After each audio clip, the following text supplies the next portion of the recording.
We're the Good Doctors of Abbey Research. I'm Dr. Hinson. And I'm Dr. Donnelly. And we are back with our continuing intermediary coverage of... Things we loved on Netflix. Things we loved on Netflix. Our recommendations for Netflix original content.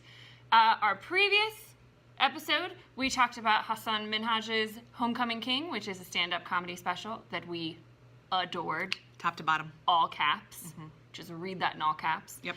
And today we are talking about a more recent addition to the Netflix family. That's difficult to say. The movie Dumplin, which is an original content movie that landed in December. Mm-hmm. Yes. Based on a book. In December, based on a book. I'm going to say just a little bit about what I got from it and then turn it over to Dr. Donnelly because this is a really big part of her story and her life, and I want her to share her thoughts on it. So what I loved about this movie was... First of all, it's the story. Oh, well, yeah, I guess you could tell them the story. Just really briefly. You could, yeah, go ahead. It's the story of a girl named Willow Dean, who everybody calls Will, who lives with her mother. Willow Dean is definitely plus-sized, and her mother is a former beauty queen. Played by Jennifer Aniston. Jennifer Aniston, and they do not get on.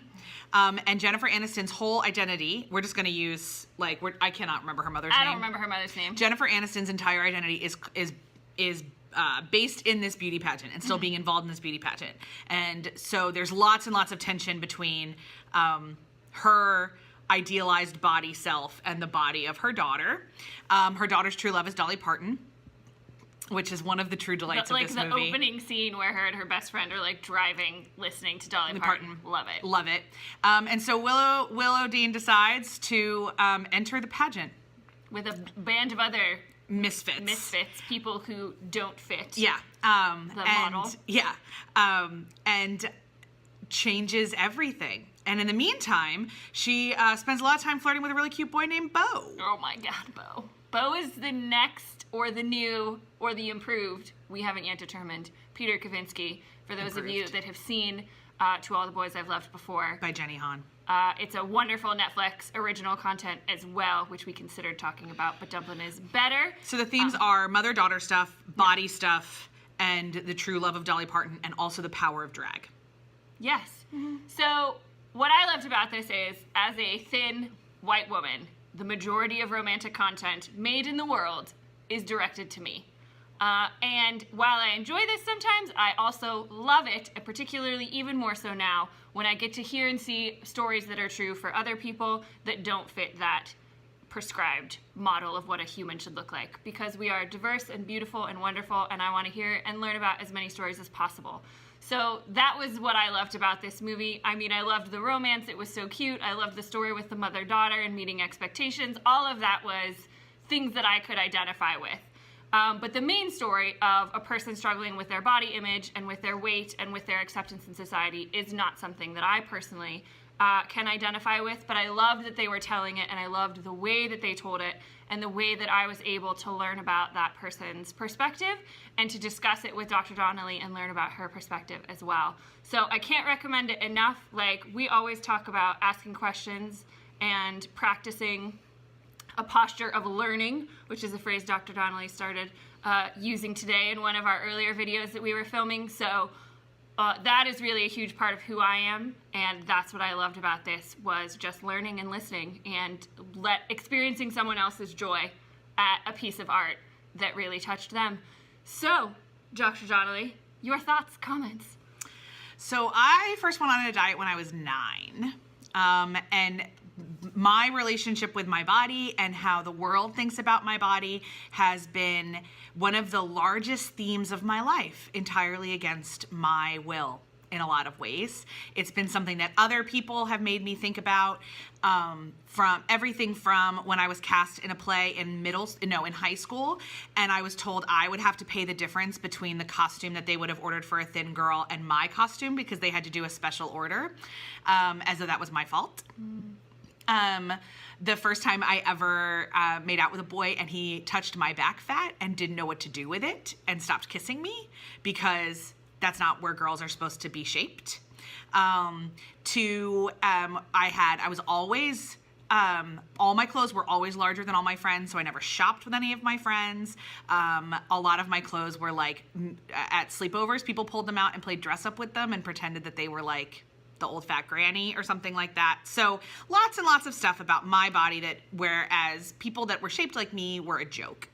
And my whole growing up years, everybody who fell in love didn't look like me. And I remember very distinctly sitting in the theater in 2007 when Hairspray happened. And I hadn't seen Hairspray on Broadway, so the film was the first one I saw. And watching Nikki Blonsky kiss Zac Efron, I just looked at my friend sitting next to me and I was like, the fat girl gets the cute boy. This is a revelation. And Zac Efron, and Zac Efron. Hello. And since 2007, we've done, as a culture, a better job. Not as quickly as I'd like to, for sure. I don't see myself in as many pieces of art as I can imagine myself in. But when Julie Murphy wrote the book Dumplin, and came out a couple years ago, I think it's 2014, but forgive me, I read it in 2015. And there were so many pieces of Will and then her friend Millie. Those two characters together, if you like hybrided them, that would have been my adolescent experience. My best friend and I weren't driving around singing Dolly. We were driving around singing the entire original cast recording of Rent. But it's the same principle. You can identify with it. And I cannot begin to imagine the number of relationships I would have had if I had not treated them like doomed to begin with, the way that Will treats her one with Beau. And if you are somebody who has not ever been declared as other physically by the world, you may not realize this, but the moment where somebody looks at you and calls you beautiful is like, you'll never forget that. Like, you'll never forget what you're wearing. You'll never forget you'll never forget it, because it's not something that comes frequently or easily. And I knew the look on Will's face when Beau said it to her, that she didn't believe him at all, because how could she be?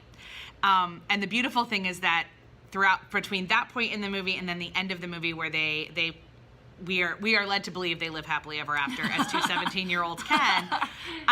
In small town Texas. In small town Texas or Tennessee, one of the two. Yeah, it is Texas. It's Texas. She learns to find herself beautiful and find her own power. And that is a lesson I didn't learn until my late 20s. So the idea that this girl learned it in her teens gives me so much hope. Her friends are incredible. I love the way that the Jennifer Aniston, we both have excellent relationships with our mothers, so that's not a piece of the story that resonated with us, but we have friends who have very prickly relationships with their mothers. And we know that this kind of relationship that is both prickly and yet repaired, yet still a little prickly. Like, there's no perfection in this movie. There is just honesty. And that's the kind of art we need more and more and more. Additionally, there's so much Dolly Parton. It's wonderful. Yes, and drag. It's fabulous. A huge part of how the girls come to love themselves is by literally working with Dolly impressionists. And it just reminds me that if you've never been to a drag show, I can't encourage you enough, because it is joy personified in sequins, and you should just go and be in the presence of people who love who they are. And there's not a lot of other communities where I can say that unilaterally, like the drag community. Right. And so if you've never been in the presence of that much unmitigated joy, highly recommended.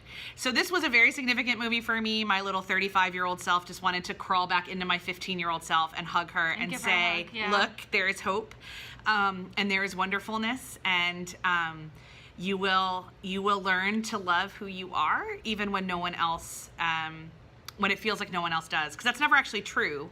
That's just the lie that we tell ourselves so very often. It's like there's a line in the musical Mean Girls where the world doesn't end, it just feels like it does. And that's so another message that I think this movie really shows, is that your life isn't over, this pain isn't permanent, it just feels like it is. So throw on some Dolly, grab your best friend, drive through the town, and you are the beauty queen. So we can't recommend it enough. Enough, really. I mean, what better message could you want for a movie than to love and accept yourself, and to give a piece of art to a whole new generation of young women growing up that Dr. Donnelly didn't have. But that's what also gave me so much heart, is as I heard her talk about it, and I was like, so many young women who can identify with Willow Dean for whatever reason, for however they feel othered, or the other girls as well who aren't, gender normative, quote unquote, especially in a beauty queen world that they're trying to work their way into. What better message could you want? Like, everybody who has a child, a human under the age of 18 should just sit down with their children and watch this movie. And it's totally appropriate, like probably ages 10 and up, to be completely frank. It's YA, there's no poor language, there's no anything, it's just joy.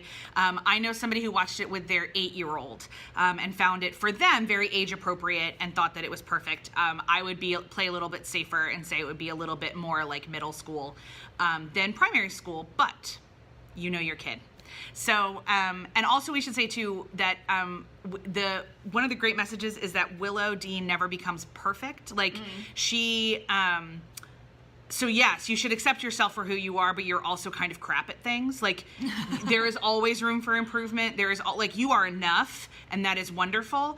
But there's usually something that can be better or healthier or freer or more loving or kinder. And that's a lesson that Willow Dean is still learning. And in the sequel, she is continuing to learn. They haven't made a movie of that yet. Spoiler. But, it might be coming. We don't know. We don't know. But in the book, she's continuing to learn how to soften her rough edges, which is something I may also have some experience with. Spoiler alert. I can be harsh. Anyway, so that's it. I will stop gushing over this and we'll return you to your regularly scheduled lives. In the meantime, I'm Dr. Donnelly. And I'm Dr. Hinson. We're the Good Doctors of Abbey Research, and we'll see you next time. Bye. Bye.